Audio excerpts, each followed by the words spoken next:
Hi, I'm Tim Weatherford, lead instructor from Tulsa Welding School. So you've probably heard about MIG welding, stick welding, and TIG welding. Well, this is TIG welding. So just a few basic parts. We've got our machine, we've got our TIG torch set up, we've got some cups that we've chosen, we've got our tungsten, we've got some leads, we've also got a regulator. You can also use a flow meter for this. We've got our stinger end and our ground clamp end. So a few things that we've already kind of covered some of the basic setup of it, putting the torch together.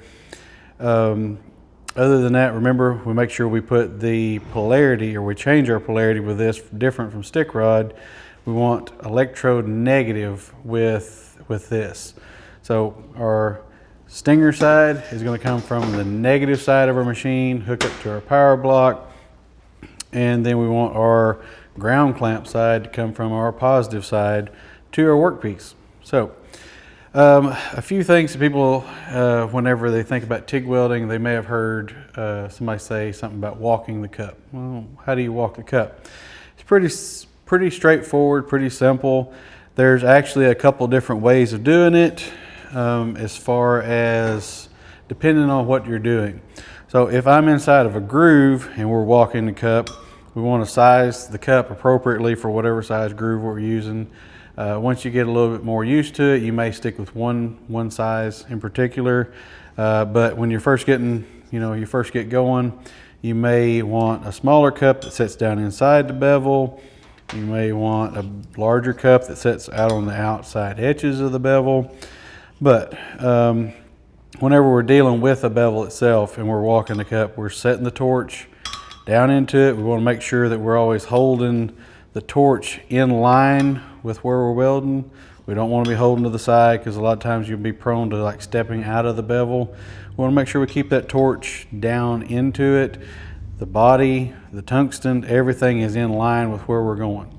So when you're doing a groove weld like this, got my tungsten out. I want to keep a nice forward angle to it. We don't want it to be laid back so far that the shoulder of the cup is sitting on the base metal. We want the edges of the cup to be setting in the groove, or setting on the top of the groove. But once I get that going, I've got my setup right, and I got my tungsten stick out right.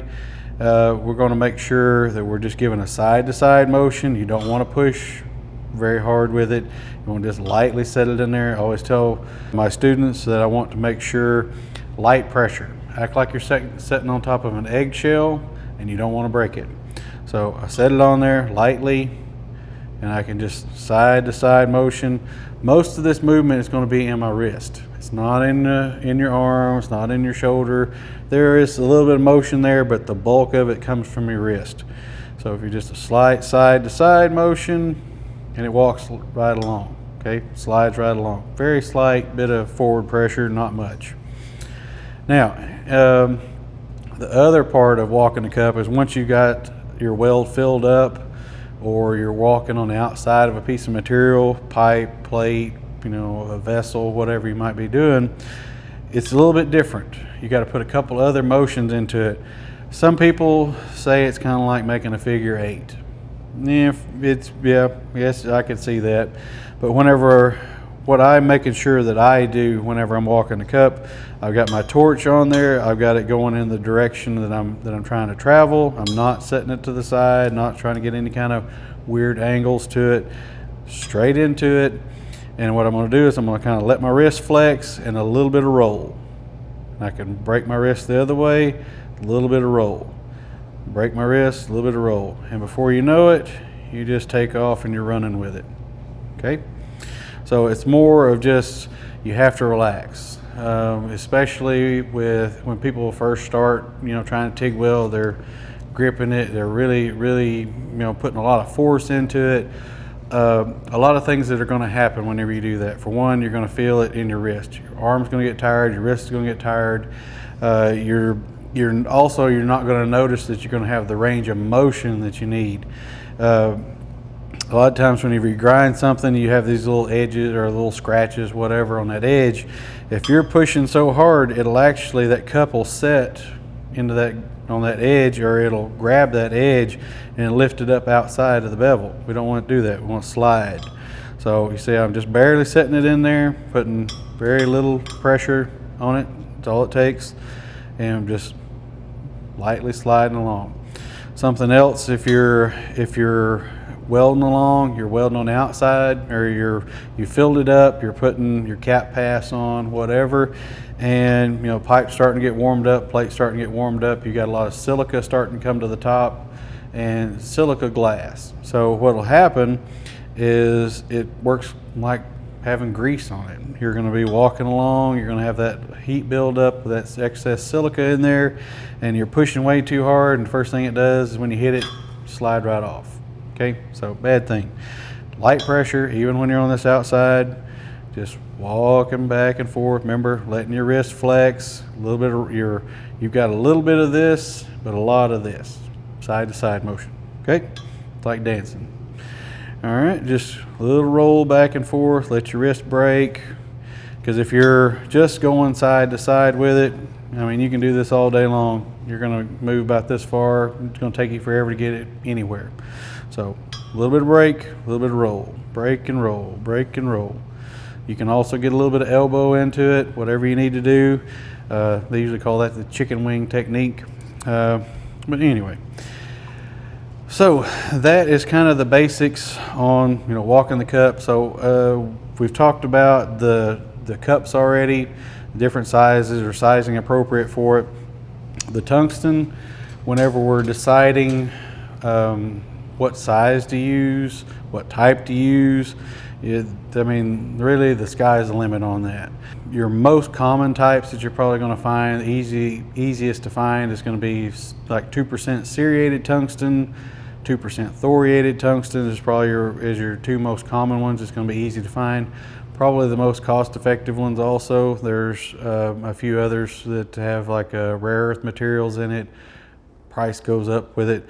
But those two types are really good general use types of tungsten. And as far as sizing, it really depends on the amperage range that you're going to use. If you're anywhere between like 50 amps and on up to about 175 amps, you can use a 3/32 tungsten. If you're going to be doing anything higher than that, you know, you're probably going to want to jump up to a 1/8 piece of tungsten. And same thing, the same type, ceriated, thoriated, they both work really well. So your range for like a 1/8 piece of tungsten amperage wise, if you're anywhere from, we'll say 120 on up to probably around 200 amps it's probably when you're going to start pushing that limit. One way to know if you're pushing your tungsten to the limit is if you're going along, you notice that the point is dulling real easily, or it's getting a droop to it, or it's just, you see it kind of seems like it's corroding, like it's going away. That's a good indication you probably need a larger size of tungsten. So if we're using a machine this size, 3/32 is going to be plenty.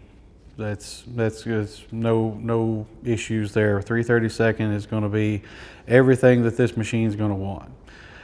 If you start getting up into a larger machine where you're running like 240 into it, you can probably start getting, you know, the upper ends of a 3/32.